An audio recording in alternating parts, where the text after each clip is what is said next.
प्रवासादरम्यान सतर्क राहणे किती गरजेचे आहे याचा प्रत्यय देणारी एक धक्कादायक घटना नुकतीच समोर आली आहे। फलटण बारामती बसमध्ये एका महिला प्रवाशाची पर्स चोरीला गेल्याने प्रवाशांमध्ये मोठी खळबळ उडाली। नेमकी घटना काय? मिळालेल्या माहितीनुसार फलटण ते बारामती या मार्गावर धावणाऱ्या एसटी बसमध्ये आज एका महिला प्रवाशाची पर्स अज्ञाताने लंपास केली। बसमध्ये प्रवाशांची गर्दी असतानाच ही चोरी झाल्याचे लक्षात आले। आपली पर्स चोरीला गेल्याचे समजताच संबंधित महिलेने आरडाओरडा केला, ज्यानंतर पूर्ण बसमध्ये एकच खळबळ उडाली। प्रत्येक प्रवासी एकमेकांकडे संशयाच्या नजरेने पाहू लागला आणि बसमध्ये तणावाचे वातावरण निर्माण झाले। बस चालकाचा मोठा निर्णय। घटनेचे गांभीर्य ओळखून बस चालकाने प्रसंगावधान दाखवले।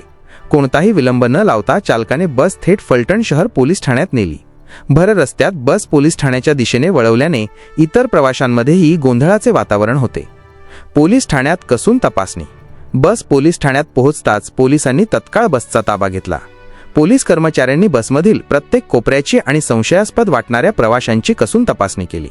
मात्र दुर्दैवाने या तपासणीत चोरीला गेलेली पर्स कोठेही मिळून आली नाही।